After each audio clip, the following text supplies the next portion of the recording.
Pessoal, eu sou o professor Roberto, estou passando aqui para deixar essa videoaula para vocês, né? Nós estávamos exatamente estudando sobre essa matéria quando começamos aí, infelizmente, com a epidemia de coronavírus, e aí a gente acabou meio que perdendo tudo que a gente estava fazendo. Então, por esse motivo, eu resolvi deixar gravado essa aula e estou postando aqui agora na nossa sala virtual e espero que vocês tirem proveito aí. Antes de tudo, eu já peço para vocês divulgarem a sala do 7º ano para os seus colegas de 7º ano que ainda não estão sabendo, né, dessa novidade. Esse é um canal de interação que a gente está criando, né, na escola, e o objetivo aqui é estar o mais próximo possível de vocês desse período difícil que a gente está vivendo, mas que, se Deus quiser, vai passar. Então, toda oportunidade que eu tiver, eu vou pedir para vocês divulgarem a sala, seja no WhatsApp, seja aí no Facebook, né? É simples. O aluno que quiser participar da nossa sala de aula virtual, ele tem que criar um Gmail, né? Entra lá no portal do Google, clica lá, digita lá, melhor dizendo, criar Gmail, vai aparecer uma outra tela e você vai poder criar um e-mail pelo qual você vai conseguir acessar a sala de aula virtual do 7º ano. E aí, uma vez que o e-mail é criado, é só entrar lá no Google Sala de Aula, né? Você digita lá na barra de pesquisa Google Sala de Aula, ele vai te encaminhar para essa página. Você vai clicar do lado direito superior num sinalzinho de mais e lá vai te dar a opção ou de criar turma ou de entrar numa turma, de participar de uma turma. Então você clica em participar de uma turma e aí copiar, na verdade digitar o código dessa turma dentro desse espaço e automaticamente você vai estar inserido na nossa sala de aula virtual. Então eu peço vocês para fazerem isso aí. O código ele está sempre lá na parte superior quando você entra na sala de aula. Então, se você está inscrito na nossa sala, você tem acesso a esse código toda vez que você entra. E aí eu peço para vocês divulgarem para mim, tá bom? Então, agora, sem mais delonga, nós vamos falar aqui deste capítulo, né, chamado A Europa Moderna. E por que eu chamo de Europa Moderna? Né? Porque a modernidade, ela está ligada, nesse caso aqui que a gente está estudando, ela é vista como a ruptura com as tradições que foram herdadas, né, do pensamento medieval dominado pela Igreja Católica e o estabelecimento da autonomia da razão. Então, isso aí é muito complexo para a gente ler e entender logo de cara. Então, na época lá, inclusive, dentro da sala de aula, eu coloquei essa imagem aqui para vocês, né? Uma imagem aí de uma senhora, e se a gente analisar essa imagem, o que ela tem de moderno aí, né? Vamos analisar. Aí muitos, na época, ainda falaram assim, professor, não tem nada de muito moderno ainda, não, porque esse videogame aí, inclusive, está ultrapassado, brincaram comigo. Mas o que eu quero que vocês entendam aqui, que a modernidade que eu quero que vocês percebam, é justamente o fato dessa senhora estar praticando algo que é tido como antigo, tradicional, que é tricotar, mas ela usa um aparelho de TV, um monitor, né, conectado a um videogame. E aí ela está ali jogando meio que um joguinho onde ela tem que tricotar. Então a gente está vendo aí, através dessa imagem, um período de transição, onde você tem um elemento tradicional, que é justamente a prática do tricô, mas que está sendo realizada através de um equipamento eletrônico, né, que é o videogame mais um monitor. Então, é exatamente esse o período de transição que a idade moderna, né, ela vai apresentar. Então, o que a gente chama de período moderno ou idade moderna dentro da história é justamente essa fase, esse período histórico em que nós vamos ter elementos de um período chamado de Idade Média ou período medieval. Então nós vamos ter ali as tradições da Igreja Católica, a autoridade do rei, enfim, vários elementos do período medieval, mas que vão passar por um período também de transição, que você vai ter ali elementos novos que não existiam no período, vamos dizer assim, medieval. E aí os historiadores vão chamar esse período de Idade Moderna, onde nós temos, como eu falei, elementos medievais e elementos que são novos. E é qualquer tipo de elemento? Não, são elementos que acabam alterando a maneira de viver das pessoas daquele período. E que, inclusive, vai influenciar no período em que nós vivemos. Então, no decorrer da matéria, a gente acaba conseguindo perceber isso, tá? Bom, esse período moderno, ele também é caracterizado pelo aquilo que a gente chama de trocas culturais. O que seriam essas trocas culturais? Se a gente perceber aqui no mapa, né? E a gente, quando fala de história moderna, pessoal, eu quero que vocês pensem em Europa, tá? Quero que vocês foquem no continente europeu. Essas trocas culturais, elas se dão exatamente pelo contato de culturas diferentes. Então, as rotas terrestres e rotas marítimas, que ocorriam muito em função do comércio entre povos diferentes, vão fazer com que esses povos troquem elementos de sua cultura com outros de outra cultura, entendeu? Então nós temos aqui povos que saem do Oriente, aqui do continente asiático, né, que está aqui caracterizado pela seta verde, que são rotas terrestres, então eles iam por terra. E nós temos esses mesmos povos, junto com povos africanos, né, o contato com povos africanos e povos europeus, através através das rotas marítimas, que estão aí em cor lilás, né? Então você pode ver pelas rotas que o contato ele era intenso, né? O contato tanto por terra quanto por mar ele era intenso.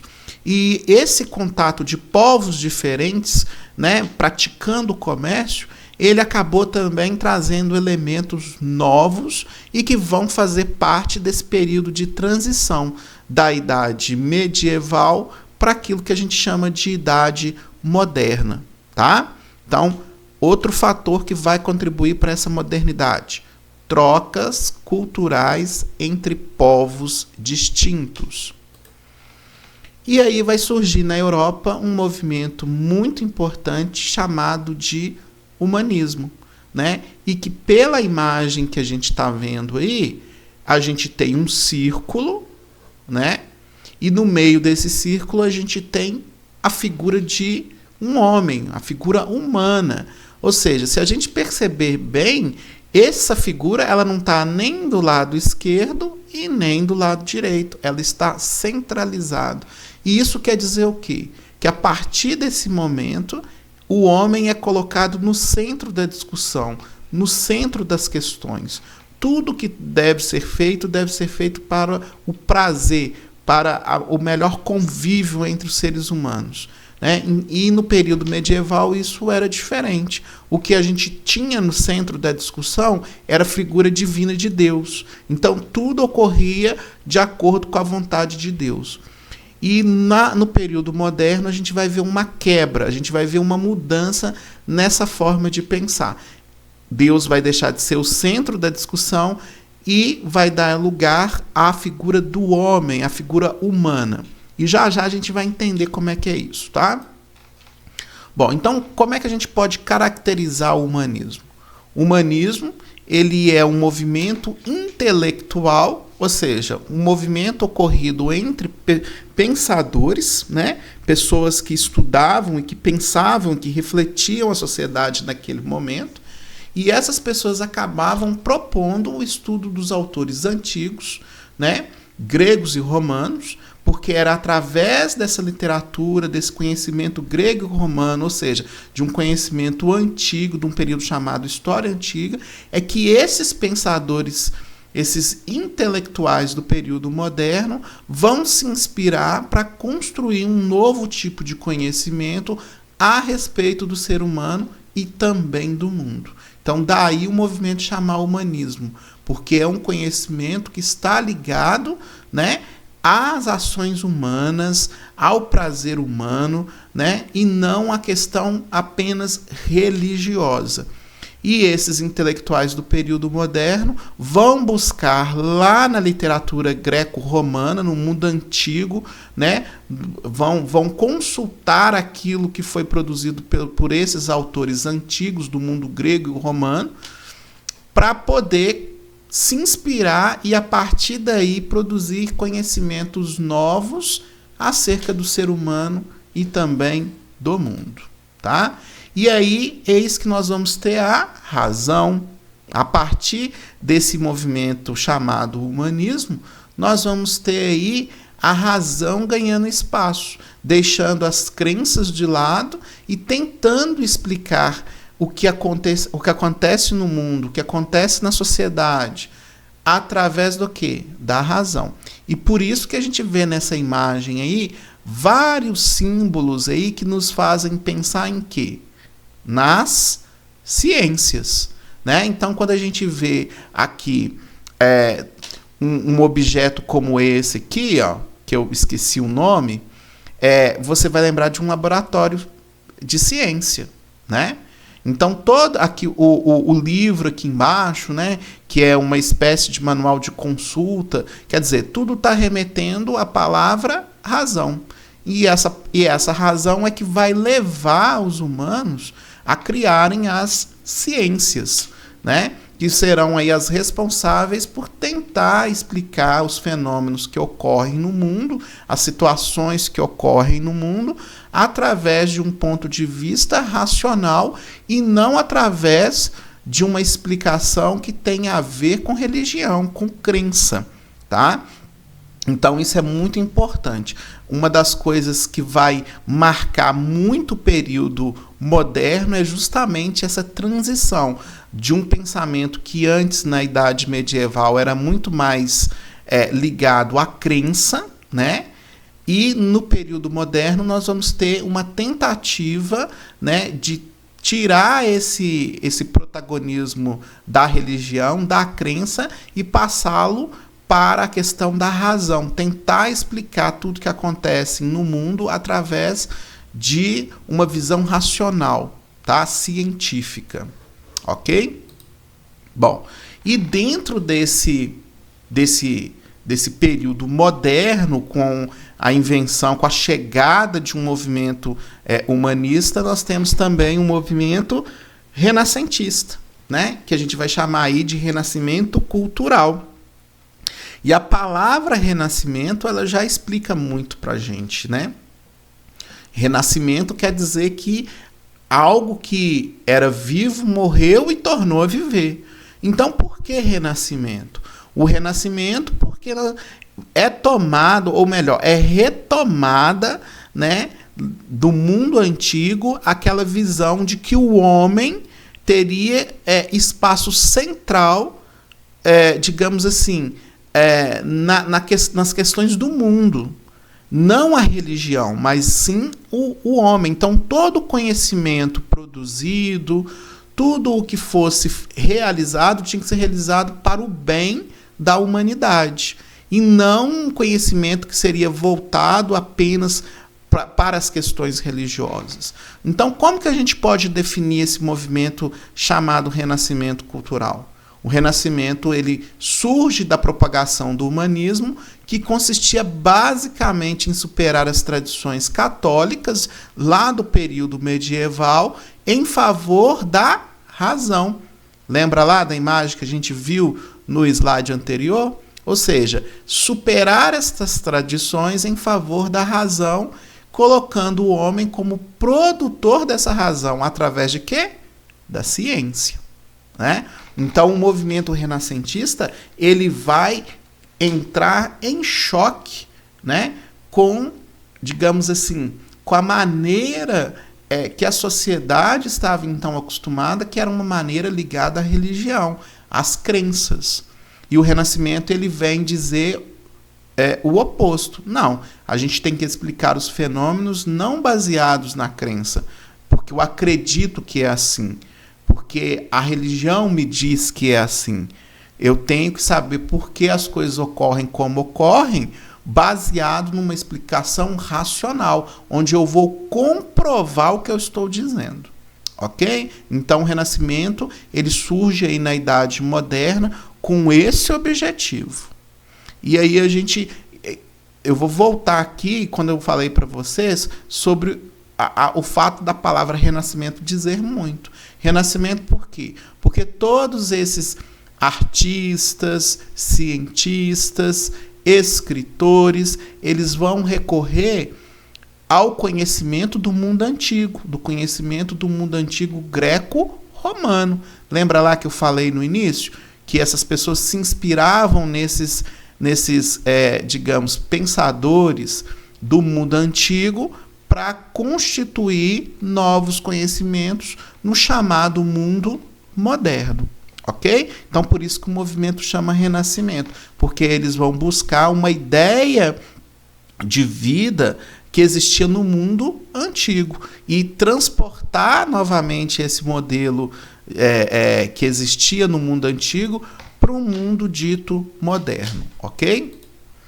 Bom, o Renascimento ele vai surgir na Itália no século XVI. Então teve muita gente que... Perdão, gente, não é no século XVI. O Renascimento surge na Itália no século XIV, tá? Teve muita gente que respondeu aí para mim dentro da nossa sala virtual que o século que o Renascimento teve origem foi o século XIII, mas não, é o século XIV, tá? E ele vai surgir na Itália. Olha aqui o mapa, ó. A Itália é essa botinha que a gente está vendo aqui na cor laranja, tá? Então esse movimento renascentista surge inicialmente na Itália, lá no continente europeu, ok? Bom, o movimento renascentista ele teve grande destaque nas cidades-estados de Milão, né, que está aqui em cima, ó. Milão está aqui, Bolonha, Florença, Siena e, por fim, Roma. Então, são as cidades-estados aí da Itália desse período moderno que vão se destacar, tá? Ou melhor, em que o Renascimento vai se destacar. Ok? Por que a gente chama de cidade-estado? Porque nesse período, a Península Itálica, né, que é essa bota aqui, ela não era unificada. Existiam aqui várias cidades-estados. O que a palavra estado quer dizer? Que cada uma dessas cidades tinha o seu próprio governo, tinha suas próprias leis, né? Eram chefiadas por homens diferentes. Não tinha um rei que governava toda a Itália. Então, a Itália era um conjunto de cidades-estados, né, de reinos. E essas cidades que eu falei, elas se destacaram inicialmente com relação ao Renascimento. Bom, e quais são as características do movimento renascentista? Nós temos valorização do passado greco-romano, que é onde os pintores, os escritores, os cientistas aí do Renascimento buscavam se inspirar, né, nas obras greco-romanas do mundo antigo. Essas eram, então, fonte de inspiração para a construção de novos conhecimentos. Uma outra característica do Renascimento é o antropocentrismo, a palavra grega, né, que quer dizer o seguinte: ela quer dizer que antropo, né, homem, e centrismo, centro, homem no centro. Então o homem passa a ser visto como virtuoso, coisa que não era vista dessa mesma forma no período medieval. Então esse homem, por ser virtuoso, ele teria que ser dono do próprio destino, né? Então é o homem no centro, é o homem conduzindo o seu destino. E uma terceira característica marcante do movimento renascentista é o individualismo. Atualmente, a gente tem a palavra individualista ou individualismo muitas vezes de maneira negativa, né? Como aquela pessoa que só pensa nela e tal. Mas aqui no caso do movimento renascentista, não. O individualismo aí ele está ligado à capacidade individual do ser humano, né? O fato dele ter talento e dele ter criatividade para transformar a realidade que o cerca ou para modificar a realidade da qual ele faz parte. Então, o individualismo aí no Renascimento é uma característica positiva, ok? E por fim, nós temos aí nova visão do tempo.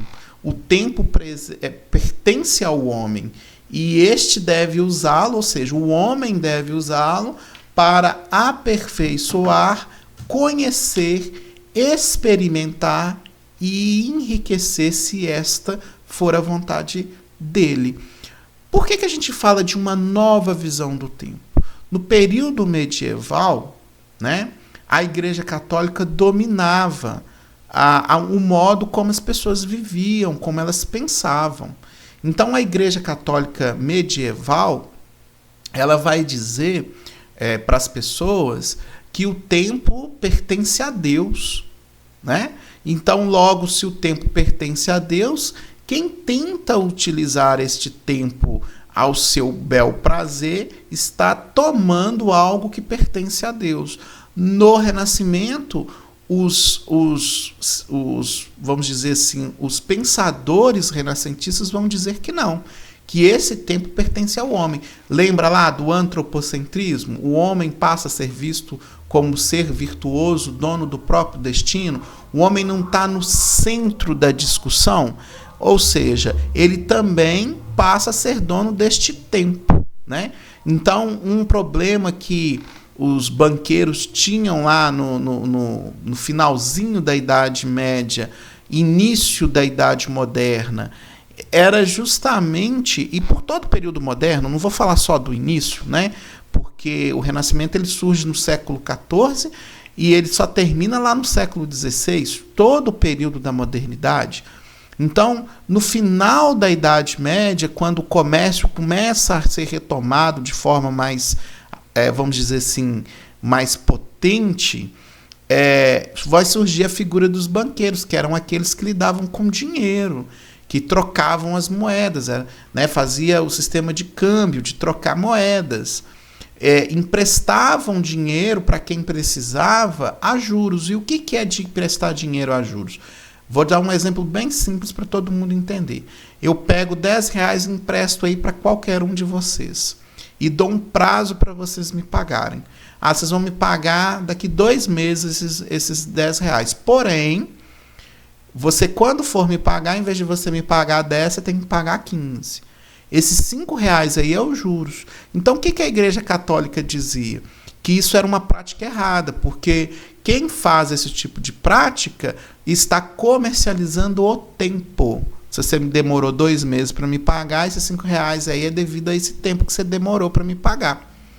Então, a Igreja Católica falava que isso estava errado, porque esse tempo pertencia a Deus e não poderia ser comercializado por homem.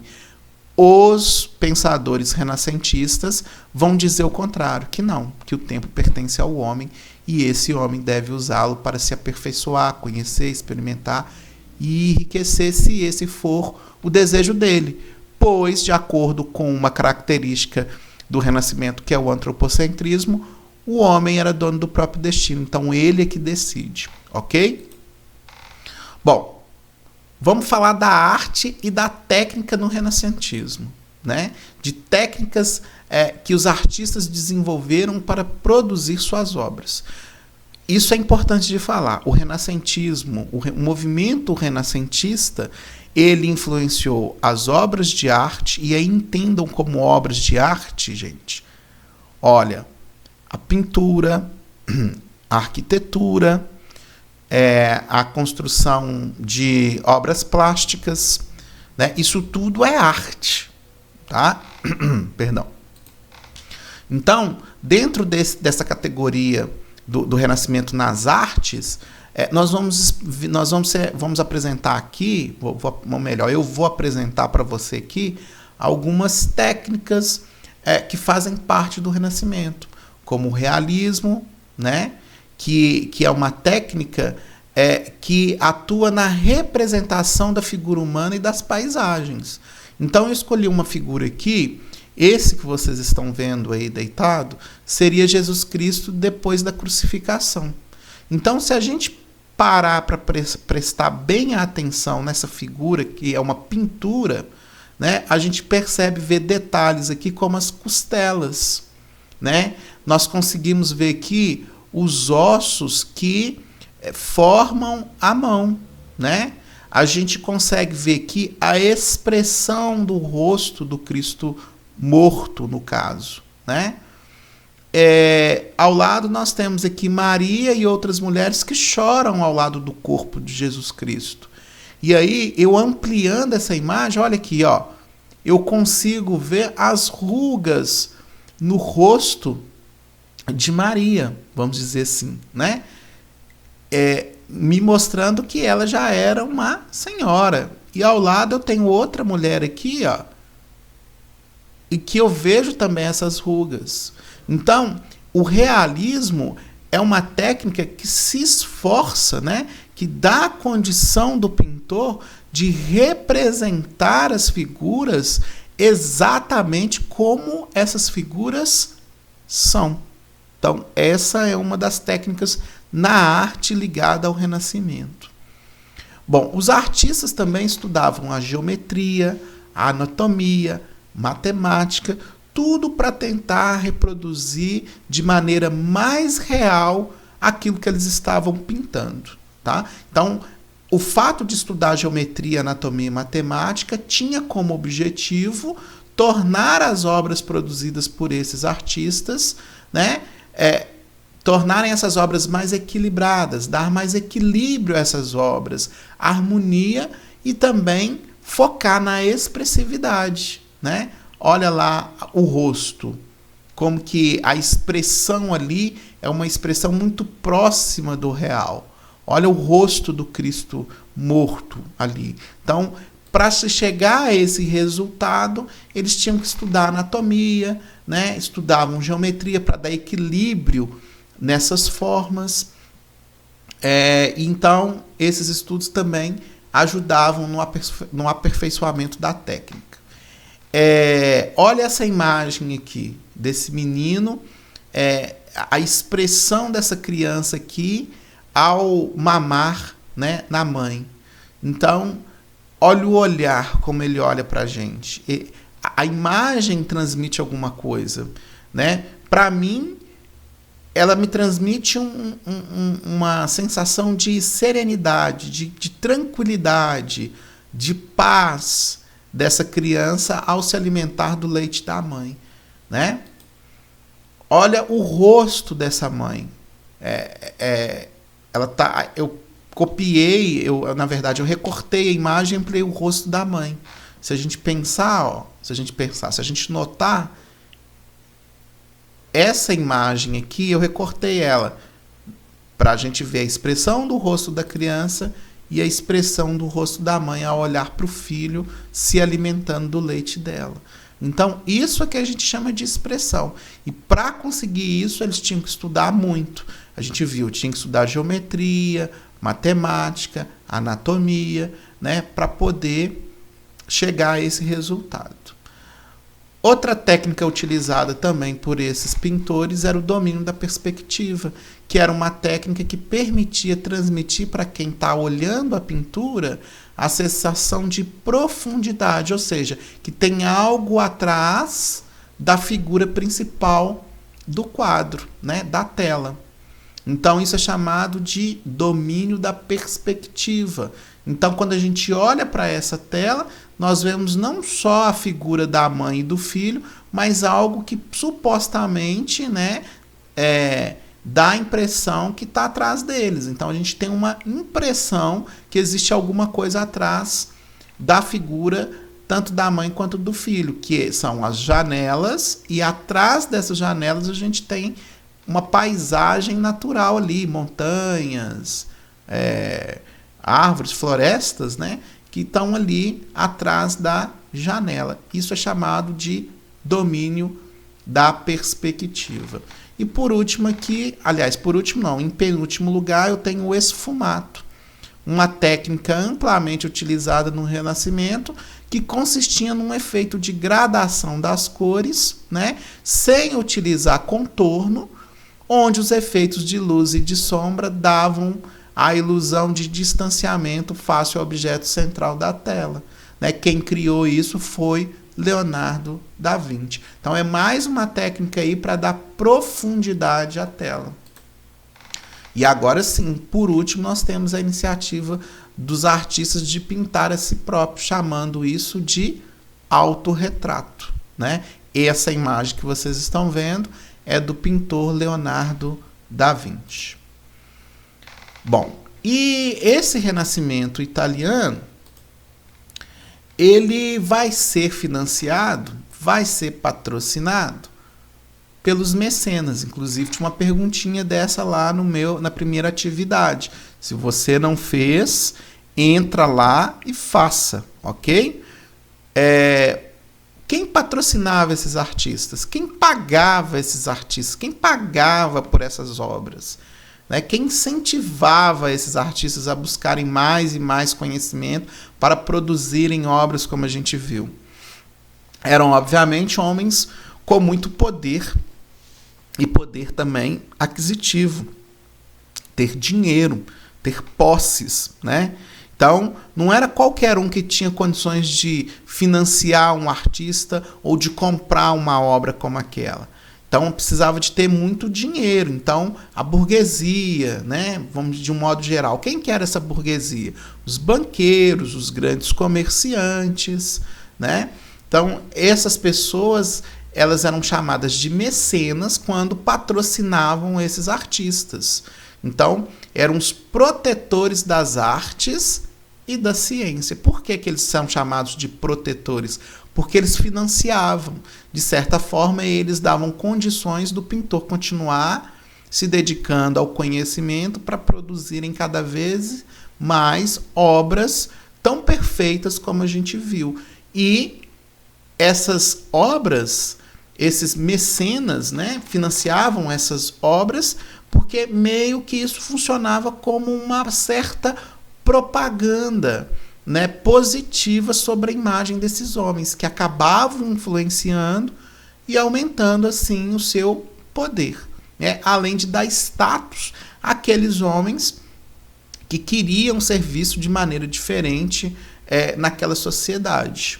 Então, grandes comerciantes tinham a intenção de ornamentar os jardins da casa, né, de pedirem a encomendarem pinturas de autorretrato, e isso funcionava meio que como uma propaganda positiva que acabava dando mais poder, né, mais impacto à figura desses homens que já eram poderosos pelas condições econômicas que eles tinham. Então, essa imagem que vocês estão vendo aí, ó, já me dá uma ideia disso, né? Olha como é que essa pessoa aqui ela foi retratada, ela foi pintada, né? Então aqui a gente já vê algumas características que mostram pra gente que essa figura aí não foi uma figura qualquer lá no período em que ela foi retratada. Esse homem foi Lourenço de Médici, né? Um dos homens mais poderosos da Itália, um dos homens que pertenceu a uma das famílias mais poderosas da Itália. E aí eu consegui um documento aqui na internet que fala um pouquinho da ação dos mecenas, né? Desses homens que financiavam, desses homens que patrocinavam artistas, cientistas, né? Homens da literatura. Então, Lourenço de Médici tinha adornado os jardins da Praça de São Marcos, na cidade de Florença, com belas estátuas antigas. Todas as salas do seu palácio estavam embelezadas com admiráveis estátuas, quadros e 1000 objetos da autoria dos melhores mestres que tinham vivido em Itália ou no estrangeiro. Todas as obras de arte constituíam não só um incomparável adorno para sua casa e jardins, mas também uma escola para os jovens pintores, aprendizes de escultura e todos os que se aplicavam ao desenho. Aos que demasiadamente pobres não tivessem podido consagrar-se ao estudo do desenho, ele assegurava-lhes os meios de vida e vestuário e concedia grandes recompensas aos que realizavam os melhores trabalhos. Pessoal, ele não fazia isso de graça, né? Por que ele fazia isso? Porque esse tipo de ação tornava esse homem muito conhecido e aumentava o poder de influência dele na sociedade em que ele vivia. Ele não era um homem qualquer. O Lourenço de Médici, se não me falha a memória, ele governou a cidade de Florença durante um período, né? Então, fazer uma propaganda positiva da imagem dele permitia que ele influenciasse cada vez mais nessa sociedade e aumentasse o poder que ele já tinha, que já era grande. Então, como o Lourenço de Médici, existiam outros homens que faziam esse mesmo tipo de ação para justamente poder aumentar o poder, né, e a visão positiva sobre eles, além daqueles que queriam ganhar o status de nobre. Né? Às vezes não tinha um título de nobreza, não era todo mercador que era um nobre, mas através da contratação de um pintor ou da ornamentação da casa, do jardim, esse homem ele queria ganhar esse status de nobre. Então, a ação desses mecenas era bem nesse sentido, de botar dinheiro para que essas obras de artes elas continuassem ocorrendo e servindo ao propósito que eles queriam, né? Bom, e aí o Renascimento ele vai ser dividido em 3 períodos, né? Então ele começa no século XIV e ele vai terminar lá no século XVI. Então o primeiro período é chamado de 300, né? Então é o período inicial ali do Renascimento, chamado de pré-renascimento. Ocorre no século XIV, é chamado de 300, e ele é marcado pelos precursores de ideais e técnicas renascentistas, como o escritor Dante Alighieri, que vai ser talvez o maior escritor desse período, e o pintor Giotto, tá? Depois, a segunda fase do Renascimento ela ocorre no século XV, e é chamado de Quattrocento, né? Quattrocento, iniciado na cidade de Florença, né, lá na cidade do Médici. E esse período vai ser chamado de Alta Renascença. É o período em que, na linguagem atual que a gente muitas vezes tem aí para poder falar quando uma coisa está muito... tá pegando fogo, tá no auge, né? Tá bombando, né? Então o século XV foi o período em que o Renascimento bombou, tá? Então nós vamos ter o ápice das obras dos artistas, final do século XV, início do século XVI. E por último nós temos no século XVI o Cinquecento, que é o último período do Renascimento. Vai ocorrer lá em Roma e também na cidade de Veneza. São as cidades onde o Renascimento vai bombar. E é nesse período, né, que o Renascimento ele também vai acabar entrando em declínio, né? Mas é nesse período, talvez, o que mais marca é que o Renascimento ele sai de uma forma mais agressiva do território italiano e vai ganhar outras partes da Europa. Então, esse Renascimento ele vai para o norte, o movimento ele vai ganhar o norte da Europa, né, onde nós temos lá os chamados Países Baixos, que é a atual Bélgica, né? Holanda. Depois esse Renascimento, ao mesmo tempo ele está indo ali para a Inglaterra, vai para a França, para a região ali de Flandres e Borgonha. Ele vai também para a Espanha e vai para Portugal. Então o século XVI, chamado Cinquecento, é o período que o Renascimento se espalha por vários lugares da Europa, ok? Então, olha lá, ó, no 300, que a gente falou que foi um período de transição, né? Foi o período inicial. Nós temos aí o Dante Alighieri, que foi o cara que se destacou aí na literatura, tá? E temos o Giotto, que foi quem se destacou na pintura, tá? O Dante, lá no primeiro período, ele ficou muito famoso por ser o autor de um poema, um longo poema, né? Um poema que, na verdade, ele é um livro, né? E onde ele narra a visita dele ao inferno, ao purgatório e ao céu. Esse poema é chamado A Divina Comédia de Dante, tá? E o Giotto foi o grande mestre da pintura no século XIV, e é ele que começa a dar forma, dar vida e movimento às pinturas, né? Ao que ele pintava. Então, aquela coisa do realismo começa com ele, né?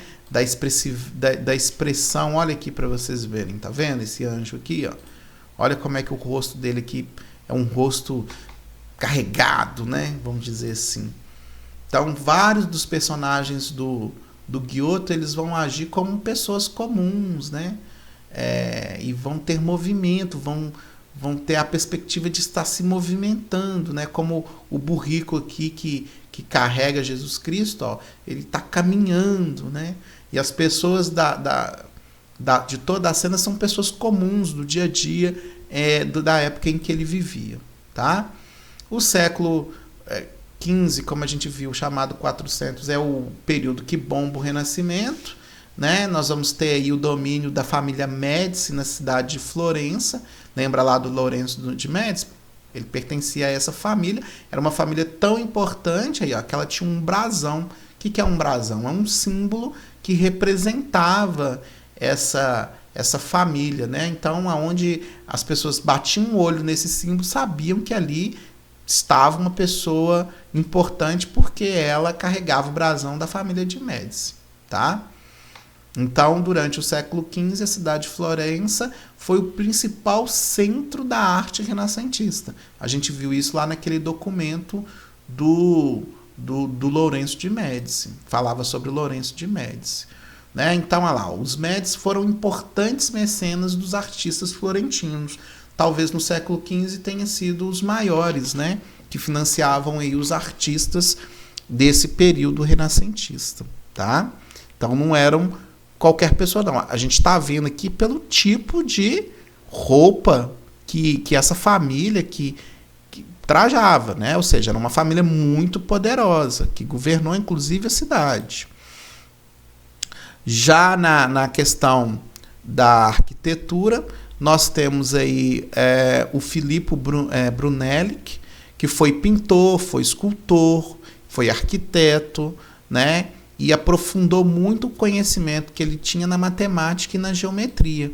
E isso deu a capacidade para ele de construir a primeira cúpula, né, na cidade, que foi a cúpula da Catedral de Florença, que é justamente essa estrutura aqui, ó, tá? Chamada de cúpula. Então ele teve que estudar muito geometria, muita matemática, para que isso aqui, ao ser construído, pudesse ser construído, melhor dizendo, e não desabasse na cabeça de quem estivesse lá de baixo, tá? A Catedral de Florença, ou é conhecida também como Catedral de Santa Maria del Fiore, fica lá na Itália, na cidade de Florença. Nós temos o Donatello, também pintor desse período, é considerado o primeiro dos grandes escultores renascentistas. O Davi é uma das esculturas mais famosas que o Donatello fez. Ele fez lá entre os anos de 1408 e 1411. Tá? Hoje essa escultura está no Museu Nacional de Bargello, na cidade de Florença, lá na Itália. Nós temos o Sandro Botticelli, né, que viveu aí no período de 1445 até 1510, e ele foi um dos principais pintores da cidade de Florença no período 400, né? Ele se inspirou na mitologia greco-romana. Lembra lá do início da minha explicação que os pintores, que os pensadores, eles buscavam lá no mundo antigo, né, em cima do que os pensadores do mundo antigo, e aí quando eu falo pensadores do mundo antigo, eu quero que vocês visualizam Roma antiga e Grécia antiga, tá?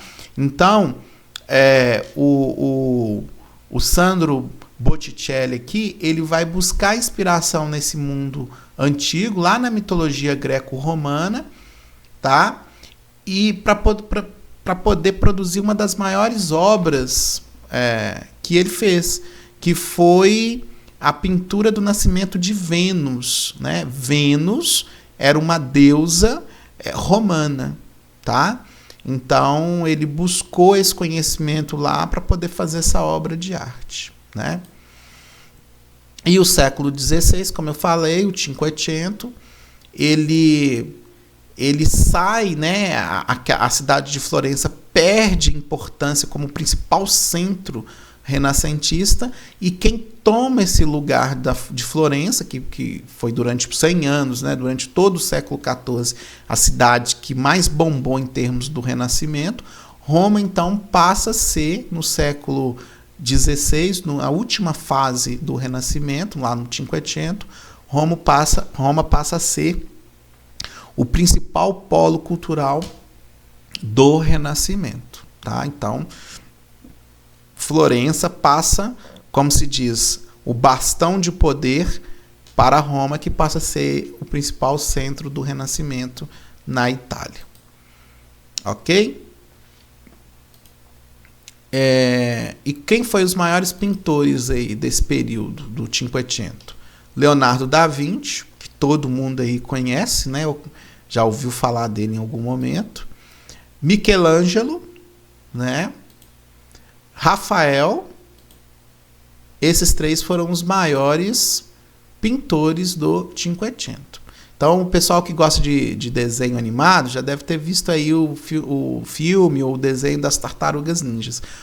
Quem criou o desenho acabou fazendo uma homenagem, né, a esses grandes pintores do Renascimento, né? Tá lá o Donatello, Leonardo, Rafael e Michelangelo. São grandes artistas do período renascentista que não viveram, talvez, ao mesmo tempo, mas que viveram, fizeram parte, marcaram época no movimento renascentista.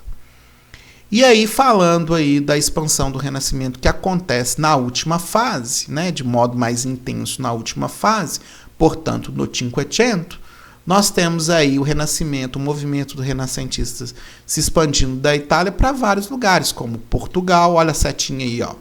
Saiu da Itália e foi para Portugal.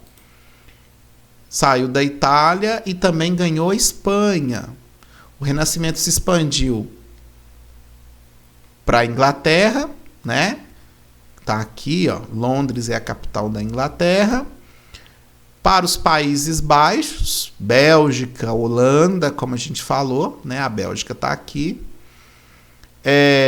A Alemanha foi outro centro também que o Renascimento acabou se expandindo, ok? Então, esse período marca aí, o período Cinquecento, no século XVI, é um período em que o Renascimento se expande com maior força para outros lugares da Europa, ok? E aí também nós temos o Renascimento nas letras, os grandes escritores que fizeram parte desse movimento. Então, lá em Portugal, nós temos o Luís Vaz de Camões. Ele é considerado o maior poeta da língua portuguesa até hoje, né? A obra-prima do Luís Vaz de Camões foi o poema Os Lusíadas, né? Que era um poema que fala muito sobre Portugal, sobre o país e tal. É um poema nacionalista, vamos dizer assim, ok? O Miguel de Cervantes, né, a principal obra do espanhol aí, Miguel de Cervantes, é o Dom Quixote de La Mancha. Até hoje faz muito sucesso esse livro, né? O Dom Quixote lá, que lutava com os moinhos de vento, e pensavam que eram dragões, né? Enfim, uma obra muito bacana aí. Quem quiser saber um pouquinho mais sobre ela, pode entrar aí no YouTube, pode entrar aí na internet, que vocês vão encontrar muita coisa sobre a obra dele, tá? E quem sabe vocês não podem até ler. Quando passar esse período de pandemia, dá um pulo na biblioteca e vê lá se a gente tem no nosso acervo o Dom Quixote de La Mancha, ok? O Thomas More, né, foi um escritor jurista inglês, né? E autor de um dos livros mais importantes que nós temos dentro da literatura acadêmica, que é o livro Utopia.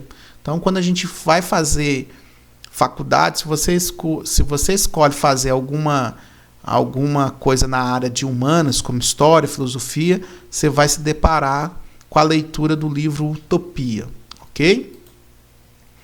O Shakespeare, que é muito famoso no teatro, no cinema atualmente, né?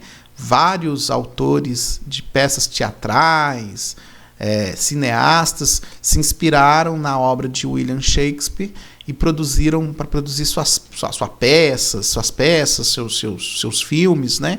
Então ele também era inglês e ele foi um dos maiores autores, como eu falei, de peças teatrais no mundo, né? Uma das peças mais famosas do Shakespeare, né? Uma das histórias que ele escreve, uma das obras mais importantes, mais conhecidas, é Romeu e Julieta, né?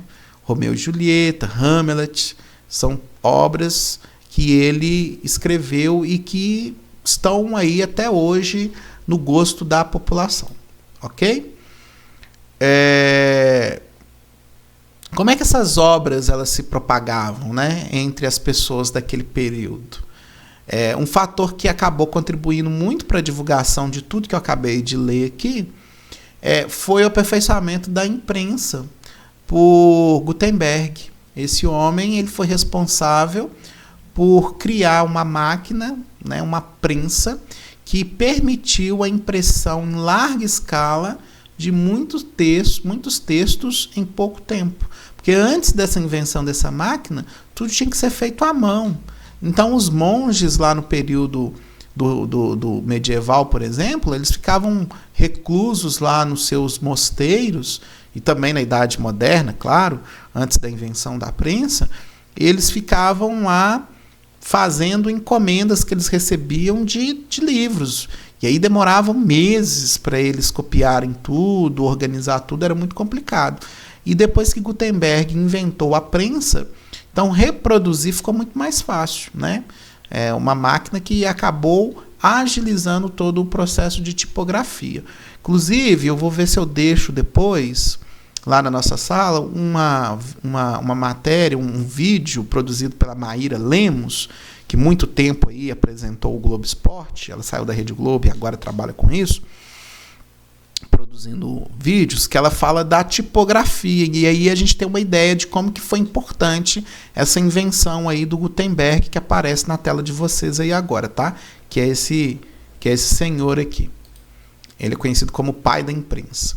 E por último, nós temos aqui o renascimento científico, né, que vai fazer com que a medicina ela se desenvolva, né? Então, se a gente olhar aqui essa imagem, nós temos homens muito curiosos, mas são, na verdade, cientistas ligados à medicina. E eles estão curiosos porque eles estão analisando aqui um corpo, um cadáver, né?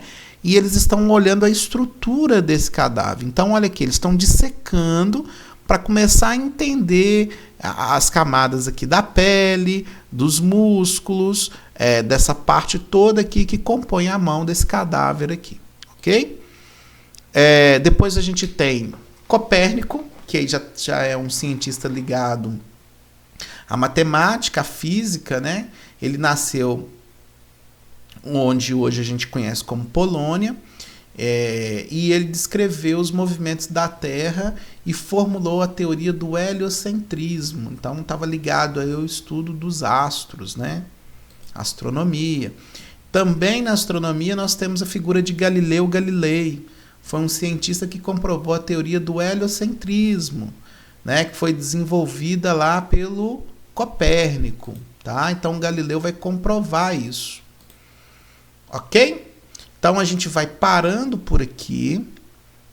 A aula ficou um pouquinho extensa, mas deu para a gente resumir tudo, tá?